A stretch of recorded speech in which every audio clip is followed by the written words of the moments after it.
I mentioned coaching qualifications yesterday and we spoke about them quite a lot, but at the end of the day, to get insured, to be insured as a coach, you need a piece of paper, you need a qualification. So I'm doing the qualification, but I don't know why apart from the piece of paper. And I know that sounds egotistical, as it sounds like I know it all, which I don't. I know I don't. I know there's loads of other information out there, loads of experiences out there that I want to have to help develop my skills.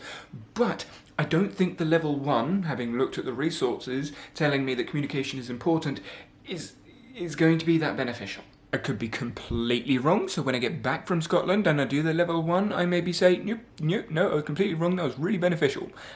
But I have my doubts.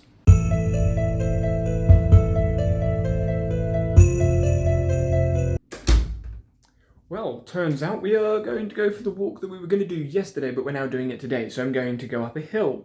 But there was an interesting situation that happened with a different tour that I went. I went underneath Scotland, Edinburgh. I went underneath a bridge, essentially.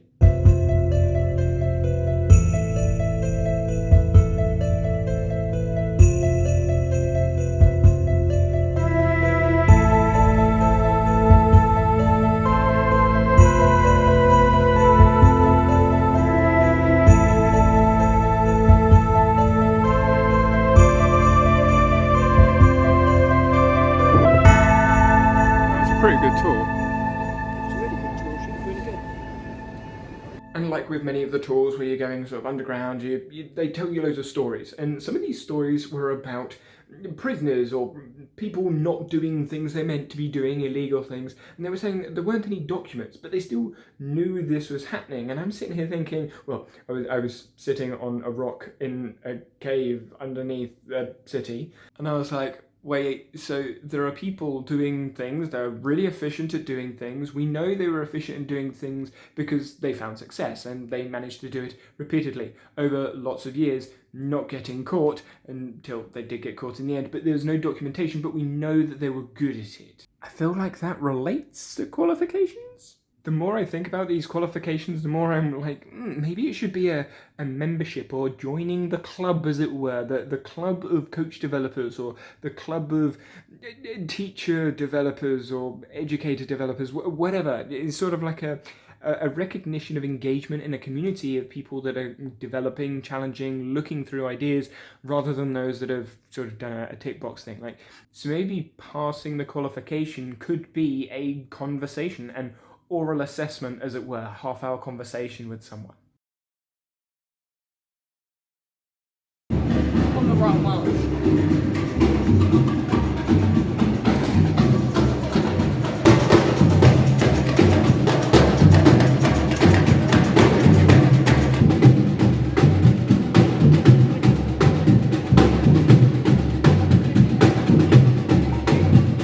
I think it's re-education rather than education, because when we're doing things like coaching, you're not re-educating because you've already experienced learning. You've done it yourself. You've probably coached or taught someone else as well. So it's not like you're starting from nothing. You're not starting from a blank slate. So I think coaching courses are all re-education.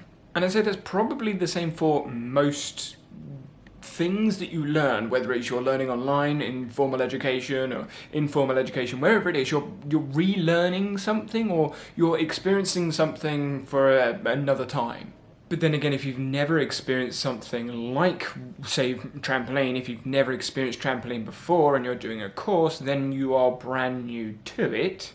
But you must have been exposed to trampoline before you do the trampoline course, so there is still an element of re-education there. So what makes the re-education or these new experiences more effective or more accurate than your own lived experiences? I think that's one of the reasons that a lot of people that do coaching courses, they do it for the qualification, for the piece of paper, for the insurance, as we spoke about yesterday, but don't then continue. Like, if you don't need to do a level 2 because you're not coaching adults or you're not coaching big skills or you don't need that piece of paper, then you're not going to voluntarily pay to go on a CPD course. And I would imagine it's the same with teaching and most other professions. If you don't need the piece of paper to get the job, to have the entry criteria or the insurance, then you don't do it.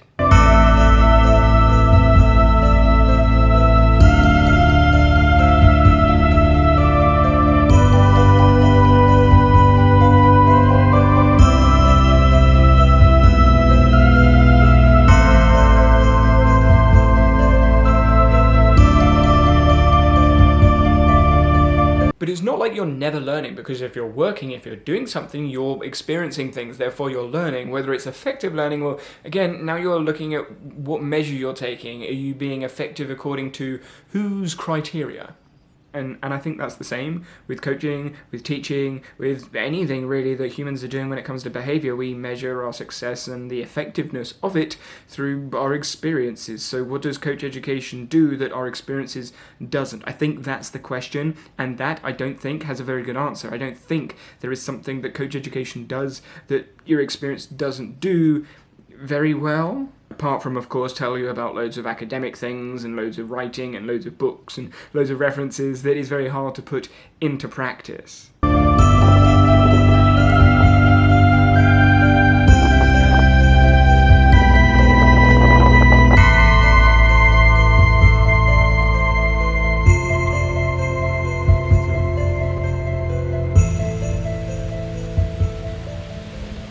And so all of that said, what I try and do is have the conversations with other coaches. So why did you coach like that? Why did you say this? Why didn't you say that? What do you think this could have done? How does that behavior match with your philosophy? Those sorts of questions, and really dig into the decisions, the micro decisions being made by the performer, by the coach, by the educator, by whoever it is, in the context. Yes, it can bring up conflicts, but I think that's what's needed, really, questioning in the moment rather than all the way afterwards or theoretically abstract talking about it, which it's fun, don't get me wrong, but I don't think it's that useful. It's that useful in practice.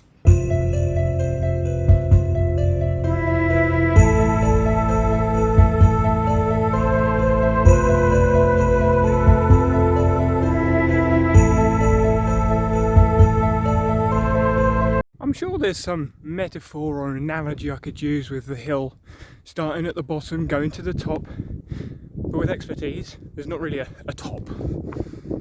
Maybe the analogy is just you're always climbing, you're always trying to get to the top, but you never quite get there.